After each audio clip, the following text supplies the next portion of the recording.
1999년 9월 17일 펜실베이니아 대학교 병원의 한 병실에서 한 18세 소년이 조용히 숨을 거두었습니다.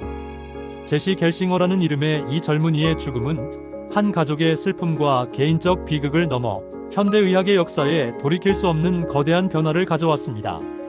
그의 죽음은 첨단 과학기술의 정점으로 여겨지던 유전자 치료 분야의 첫 번째 공식적인 사망 사례로 기록되었으며 전 세계 의료계의 의료윤리와 임상시험의 안전성에 대한 근본적이고 고통스러운 재검토를 촉발시키는 계기가 되었습니다. 제시 겔싱어는 1981년 애리조나에서 태어났습니다. 생후 이틀 만에 그는 매우 희귀한 유전 질환인 OTC 결핍증으로 진단받았습니다. 이 질환은 X염색체 연관 유전병으로 주로 남성에게서 발병하며 뇌간에서 체내 노폐물인 암모니아를 독성이 없는 요소로 변환시키는데 필수적인 효소가 부족하여 혈액과 조직에 치명적인 독성 암모니아가 축적되는 질환입니다. 우리 몸에서 정상인의 경우 단백질이 분해되는 과정에서 자연스럽게 생성되는 암모니아는 간에 존재하는 요소회로라는 정교한 대사 경로를 통해 독성이 없는 요소로 안전하게 변환되어 소변으로 배출됩니다. 하지만 OTC 결핍증 환자는 이 요소회로의 5단계 중 하나의 필수적인 오르니틴 트랜스카바밀레이스, 즉 OTC 효소가 부족하거나 아예 없어서 암모니아를 제대로 처리하지 못하고 그대로 체내에 쌓이게 됩니다. 특히 뇌에 축적된 암모니아는 신경세포에 직접적인 손상을 입혀 의식저하, 경련, 그리고 혼수 상태를 일으킬 수 있으며 심한 경우 결국 사망에 이르게 하는 무서운 병입니다. 다행히 제시는 비교적 경증의 OTC 결핍증을 앓고 있었습니다. 효소가 완전히 결핍된 것이 아닌 부분적으로만 결핍된 형태였기 때문에 그는 매우 엄격한 저단백 식이요법과 체내 암모니아를 다른 경로로 배출시키는 여러 약물들을 복용하면서 비교적 정상적인 생활을 유지할 수 있었습니다. 매일 아침 저녁으로 50여 개에 달하는 알약을 삼켜야 하는 고통스러운 일상이었지만 제시는 늘 씩씩하게 버텨냈습니다. 그는 매우 활발하고 사교적인 성격의 소년이었습니다. 레슬링을 좋아했고 친구들과 어울리기를 즐겼으며 미래에 대한 자신만의 꿈도 많이 가지고 있었습니다. 하지만 무엇보다도 그를 특별하게 만든 것은 자신보다 남을 먼저 생각하고 돕고자 하는 이타적인 마음이었습니다.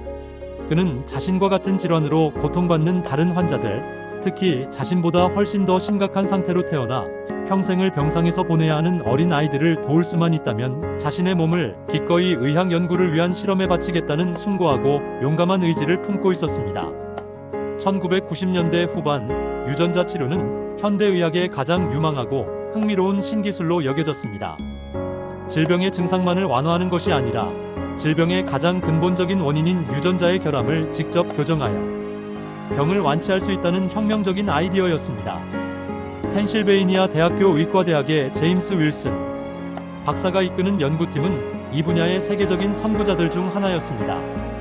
윌슨 박사의 연구팀은 OTC 결핍증을 치료하기 위한 유전자 치료법을 개발하고 있었습니다. 그들의 접근법은 정상적인 OTC 유전자를 아데노바이러스라는 바이러스를 이용한 벡터, 즉 유전자 전달체에 삽입한 후 이를 환자의 간에 직접 주입하여 결핍된 효소를 간세포가 스스로 생산하게 만드는 것이었습니다. 아데노바이러스는 일반적인 감기를 일으키는 흔한 바이러스로 유전자를 세포 안으로 전달하는 능력이 매우 뛰어나 유전자 치료의 전달체로 활용하기에 적합하다고 당시에는 여겨졌습니다. 이 연구는 1995년부터 시작되었으며 동물 실험에서 상당한 성공을 거두었습니다. 원숭이를 대상으로 한 실험에서는 뚜렷한 부작용 없이 간 기능이 개선되는 긍정적인 결과를 보였습니다. 이에 고무된 연구팀은 1998년 미 식품의약국, 즉 FDA로부터 인간을 대상으로 한 일상 임상시험의 승인을 받았습니다. 일상 임상시험의 주된 목적은 치료의 효과를 확인하는 것이 아니라 새로운 치료법의 안전성을 평가하고 인체에 투여 가능한 최대 용량을 결정하는 것이었습니다.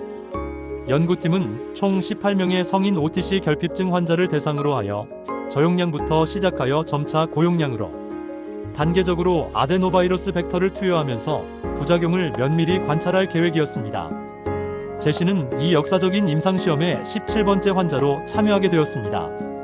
1999년 9월 13일, 제시 겔싱어는 그의 아버지 폴 겔싱어와 함께 애리조나의 집을 떠나 필라델피아로 향했습니다.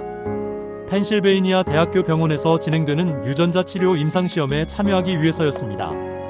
제시는 이 여행을 마치 새로운 모험을 떠나는 것처럼 즐거워하고 설레어했습니다. 자신의 참여가 미래의 OTC 결핍증 환자들, 특히 신생아들에게 큰 도움이 될 것이라는 순수한 믿음과 희망이 있었기 때문입니다. 9월 14일, 제시는 병원에 입원하여 각종 사전 검사를 받았습니다. 혈액 검사, 간 기능 검사 영상, 검사 등을 통해 유전자 치료를 받기에 적합한 상태인지를 종합적으로 평가했습니다. 검사 결과 제시의 상태는 전반적으로 양호했습니다. 비록 혈중 암모니아 수치가 정상보다 약간 높게 측정되었지만 연구 프로토콜에서 정한 참여 기준치 이내에 있었습니다. 9월 15일과 16일, 제시는 추가적인 준비 과정을 거쳤습니다. 연구팀은 그에게 시술 과정과 예상되는 부작용에 대해 상세히 설명했습니다. 동물 실험에서 일시적인 간 효소 수치 상승이나 경미한 염증 반응이 관찰되었지만 심각하고 생명을 위협하는 부작용은 없었다고 설명했습니다. 제시와 그의 아버지는 모든 설명을 신중하게 듣고 동의서에 서명했습니다. 9월 17일 오전, 운명의 날이 밝았습니다. 제시는 혈관 조영실에서 간동맥으로 가느다란 카테터를 삽입하는 시술을 받았습니다. 이 카테터를 통해 정상 OTC 유전자를 실은 아데노바이러스 벡터가 그의 간에 직접 주입될 예정이었습니다. 제시에게 투여될 용량은 이전 16명의 환자들이 받았던 것 중 가장 높은 용량이었습니다. 이는 연구 프로토콜에 따라 단계적으로 용량을 증가시키며 안전성을 평가하는 과정의 일부였습니다. 오전 10시 30분, 무려 3.8 곱하기 10의 13제곱계에 달하는 바이러스 입자가 포함된 용액이 제시의 간동맥으로 천천히 주입되기 시작했습니다. 시술은 기술적으로 성공리에 끝났고 제시는 회복실로 이송되었습니다. 의료진은 그의 상태를 면밀히 관찰했지만 처음 몇 시간 동안은 특별한 이상 징후가 보이지 않았습니다. 하지만 오후가 되면서 상황은 예고 없이 급변하기 시작했습니다. 제시는 심한 오한과 함께 고열을 호소했고 혈압이 불안정하게 오르내렸습니다. 혈액 검사에서는 간세포 손상을 의미하는 간 효소 수치가 급격히 상승하고 있었고 황달 수치인 빌리루빈도 치솟고 있었습니다. 더욱 우려스러운 것은 혈액 응고에 관련된 여러 지표들이 비정상적으로 변하고 있다는 점이었습니다. 의료진은 즉시 집중적인 치료를 시작했습니다. 수액 공급을 늘려 혈압을 유지하고 해열제를 투여하며 간 기능을 보호하기 위한 여러 약물들을 사용했습니다. 하지만 제시의 상태는 걷잡을 수 없이 계속 악화되었습니다. 밤이 되자 그는 의식이 점차 흐려지기 시작했고 호흡 곤란 증상도 나타났습니다. 9월 18일 새벽, 제시의 상태는 더욱 심각한 국면으로 접어들었습니다. 그는 급성호흡 곤란 증후군, 즉 ARDS와 다발성 장기부전 증상을 보이기 시작했습니다. 의료진은 그를 즉시 중환자실로 옮기고 기관 삽관 후 인공호흡기를 적용했습니다. 혈액 검사 결과는 충격적이었습니다.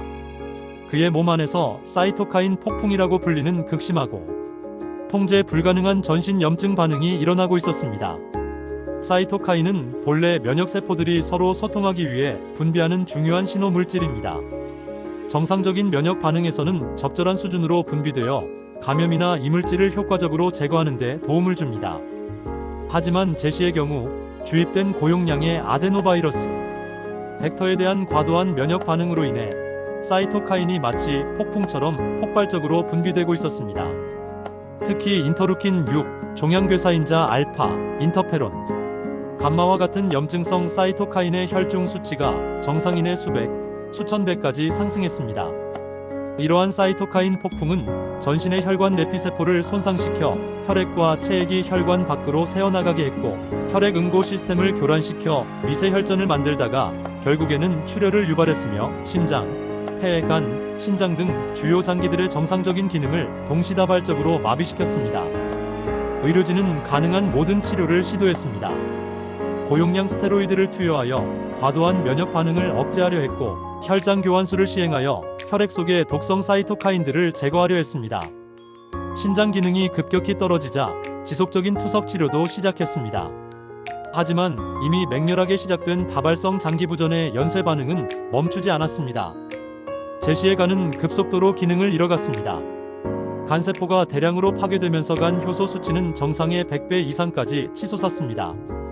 간이 해독 기능을 전혀 하지 못하면서 암모니아와 빌리루빈이 독성 물질로 체내에 빠르게 축적되었습니다. 원래 OTC 결핍증으로 인해 암모니아 처리에 문제가 있었던 제시에게는 더욱 치명적인 상황이었습니다. 호흡기 상태도 급격히 악화되었습니다. ARDS로 인해 폐의 가스 교환 기능이 심각하게 손상되었고 인공호흡기를 통해 100%의 산소와 높은 압력을 공급함에도 불구하고 혈액의 산소 포화도를 유지하기가 점점 어려워졌습니다. 심장 또한 과부하 상태가 되어 치명적인 부정맥이 빈발했고 혈압을 유지하기 위해 여러 종류의 강력한 승합제들이 최고 용량으로 투여되었습니다. 9월 18일 오후 의료진은 절망적인 결정을 내려야 했습니다. 제시의 간 기능이 회복 불가능한 수준까지 악화되었기 때문에 그를 살릴 수 있는 유일한 이론적 희망은 응급간 이식뿐이었습니다. 하지만 그의 전반적인 상태는 거대한 이식 수술을 견디기에는 너무나도 불안정했습니다. 병원에 간 이식팀이 긴급히 소집되어 제시의 상태를 종합적으로 평가했습니다. 혈압은 여러 강력한 승합제에도 불구하고 계속 떨어지고 있었고 신장 기능도 거의 정지된 상태였습니다. 혈액 응고 기능이 심각하게 저하되어 수술 중 조절할 수 없는 대량 출혈이 발생할 가능성이 매우 높았습니다. 무엇보다도 통제되지 않는 사이토카인 폭풍으로 인한 전신 염증 상태가 지속되고 있어 설사 이식에 성공하더라도 생존 가능성이 극히 낮다고 판단되었습니다. 이식팀은 깊은 고심 끝에 간 이식이 현실적으로 불가능하다는 어려운 결론을 내렸습니다. 의료진은 제시의 가족에게 이 절망적인 상황을 솔직하게 설명했습니다. 아버지 폴 겔싱어는 아들을 위해 할 수 있는 모든 것을 해달라고 눈물로 간청했지만 현대의학이 시도할 수 있는 치료법은 더 이상 남아있지 않았습니다. 의료진은 이제 제시가 더 이상 고통받지 않도록 하는 완화 치료에 집중하기로 결정했습니다. 9월 19일 밤부터 제시의 상태는 마지막을 향해 달려갔습니다. 뇌압이 급격히 상승하면서 의식은 완전히 소실되었고 동공반사도 사라졌습니다. 심장은 간헐적으로 정지와 재시작을 반복했고 각종 장기들이 하나씩 차례로 기능을 멈추어 갔습니다. 9월 20일 오전 의료진은 더 이상 생명 연장을 위한 적극적인 치료가 의학적으로 의미가 없다고 최종 판단했습니다. 제시의 뇌파는 거의 평직선을 보이고 있었고 자발적인 호흡도 완전히 사라진 상태였습니다. 가족들과의 힘든 논의 끝에 인공 생명 연장 장치들을 중단하기로 결정했습니다. 9월 20일 오후 2시 30분 제시 겔싱어는 가족들이 지켜보는 가운데 18년간의 짧은 생을 마감했습니다. 유전자 치료 임상시험에 참여한 지 단 4일 만에 벌어진 비극이었습니다. 제시의 죽음 이후 FDA와 국립보건원의 공동조사에서 충격적인 사실들이 연이어 드러나기 시작했습니다. 첫 번째, 연구팀이 동물 실험에서 발생했던 심각한 부작용들을 규제, 당국에 적절히 보고하지 않았다는 것이었습니다. FDA에 제출된 공식 자료에서는 원숭이 실험에서 경미한 부작용만 관찰되었다고 기술되어 있었지만 실제 내부 자료에서는 여러 마리의 원숭이가 심각한 간 손상으로 사망했었다는 사실이 밝혀졌습니다. 두 번째, 더 심각한 문제는 제시 이전에 참여했던 다른 환자들에서 발생한 부작용들이 제대로 공개되지 않았다는 점이었습니다. 제시 이전에 참여한 17명의 환자들 중 일부는 상당히 심각한 수준의 간 독성을 경험했습니다. 특히 한 환자는 간 효소 수치가 정상의 40배까지 상승했고 다른 환자는 일시적이지만 심각한 혈소판 감소증을 보였습니다. 하지만 이러한 중요한 안전성 정보들은 임상시험 참여를 결정하던 제시와 그의 가족에게 충분하고 투명하게 전달되지 않았습니다. 세 번째, 가장 큰 논란이 된 것은 제시의 임상시험 참여 자격에 관한 문제였습니다. 임상시험 프로토콜에는 안전을 위해 혈중 암모니아 수치가 정상 상한선의 1.5배를 초과하는 환자는 참여할 수 없도록 명확히 규정되어 있었습니다. 하지만 제시가 입원했을 때 측정된 암모니아 수치는 이 기준을 명백히 초과하고 있었습니다. 연구팀은 이 사실을 인지하고 있었음에도 불구하고 프로토콜을 위반하고 제시의 참여를 허용했습니다. 네 번째, 연구팀의 상당한 재정적 이해관계도 큰 문제로 지적되었습니다. 연구 책임자였던 제임스 윌슨 박사는 이 연구에 사용된 아데노바이러스 벡터 기술을 개발한 생명공학 회사의 창립자이자 주요 주주였습니다. 또한 펜실베이니아 대학교 역시 이 회사에 상당한 금액을 투자하고 있었습니다. 만약 임상시험이 성공적으로 끝난다면 연구팀과 대학교 모두 막대한 경제적 이익을 얻을 수 있는 구조였습니다. 이러한 이해상충은 연구의 객관성과 환자 안전에 대한 판단을 흐리게 했을 수 있다는 비판을 피할 수 없었습니다. 제시 겔싱어의 죽음은 미국 의료계의 지진과도 같은 충격을 주었습니다. FDA는 즉시 펜실베이니아 대학교의 모든 유전자 치료 관련 임상시험을 중단시켰고 전국적으로 진행되던 유사한 연구들에 대한 전면적인 안전성 재검토를 명령했습니다. 2000년 1월 겔싱어 가족은 연구진과 펜실베이니아 대학교를 상대로 손해배상 소송을 제기했습니다. 소송에서는 연구팀이 충분한 정보를 제공하지 않았고 인폼드 컨센트 위반, 안전성에 심각한 문제가 있음을 인지하고 있었음에도 불구하고 임상시험을 강행했다고 주장했습니다. 결국 2000년 11월 양측은 비공개 합의를 통해 소송을 마무리했습니다. 이 사건을 계기로 미국의 임상시험 시스템에 근본적인 변화의 바람이 불었습니다. 먼저 임상시험 참가자에 대한 정보 제공 의무, 즉 인폼드 컨센트 과정이 크게 강화되었습니다. 연구자들은 동물 실험 결과뿐만 아니라 이전 참가자들에서 발생한 모든 부작용을 상세하고 투명하게 설명해야만 하게 되었습니다. 특히 알려지지 않은 위험이 있을 수 있다는 불확실성을 명확히 전달하는 것이 의무화되었습니다. 또한 연구자의 이해상충 관리가 매우 엄격해졌습니다. 연구의 성공으로부터 상당한 경제적 이익을 얻을 수 있는 연구자는 이를 반드시 공개하고 독립적인 위원회의 감시를 받아야 하며 일정 수준 이상의 이해관계가 있는 경우에는 연구 참여 자체가 금지되기도 합니다. 임상시험의 투명성도 획기적으로 향상되어 2005년부터는 모든 임상시험을 시작하기 전에 공개 데이터베이스에 등록하고 시험이 끝난 후에는 그 결과, 특히 부정적인 결과도 반드시 공개하도록 의무화되었습니다. 제시 겔싱어의 죽음은 유전자 치료 분야에 길고 추운 겨울을 가져왔습니다. 수많은 제약회사들이 유전자 치료 연구에서 손을 뗐고 정부의 연구비 지원도 크게 줄어들었습니다. 일반 대중의 신뢰는 땅에 떨어졌고 환자들은 임상시험 참여를 극도로 꺼리는 분위기가 만연했습니다. 2002년과 2003년에는 프랑스에서 진행된 중증복합 면역 결핍증 SCID 유전자 치료 임상시험에서 치료를 받은 여러 명의 아이들이 백혈병에 걸리는 또 다른 충격적인 사건이 연이어 발생했습니다. 치료용 유전자가 우연히 발암 유전자 근처에 삽입되면서 암을 유발한 것이었습니다. 이 사건으로 유전자 치료의 안전성에 대한 우려는 더욱 깊어졌습니다. 하지만 과학자들은 포기하지 않았습니다. 제시 겔싱어의 비극적인 죽음에서 얻은 값비싼 교훈을 바탕으로 더 안전하고 효과적인 유전자 치료법을 개발하기 위한 끈질긴 노력을 이어갔습니다. 강한 면역 반응을 일으켰던 아데노바이러스 대신 면역 반응을 거의 일으키지 않으면서도 유전자를 효율적으로 전달할 수 있는 아데노연관 바이러스, 즉 AAV나 렌티바이러스 같은 훨씬 더 안전한 벡터들이 새로운 희망으로 부상했습니다. 그 노력은 마침내 결실을 맺기 시작했습니다. 2012년 유럽에서 최초의 유전자 치료제인 글리베라가 승인되었고 2017년에는 미국 FDA가 백혈병을 치료하는 혁신적인 CAR-T 세포 치료제 킴리아와 유전성 실명을 치료하는 럭스터나를 연이어 승인했습니다. 특히 럭스터나의 성공은 AAV 벡터의 안전성과 유효성을 입증한 중요한 성과로 제시 겔싱어 사건 이후 18년 만에 이루어진 감격적인 진보였습니다. 오늘날의 유전자 치료는 1999년과는 완전히 다른 모습을 하고 있습니다. 아데노바이러스는 거의 사용되지 않으며 안전성이 입증된 AAV 벡터가 주류가 되었습니다.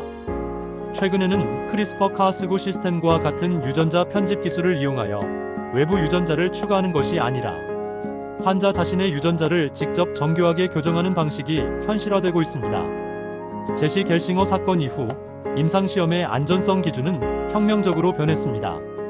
독립적인 안전성 모니터링 위원회의 설치가 의무화되었고 용량 증가 방식은 더욱 신중해졌으며 환자 선정 기준은 훨씬 엄격해졌습니다. 연구 참여자는 더 이상 실험의 대상이 아니라 연구의 모든 단계에서 그 권리와 복지가 최우선으로 고려되어야 하는 파트너로 여겨지게 되었습니다. 제시 겔싱어는 비록 18년이라는 짧은 생을 살았지만 그의 죽음은 의학사에 지울 수 없는 깊은 족적을 남겼습니다.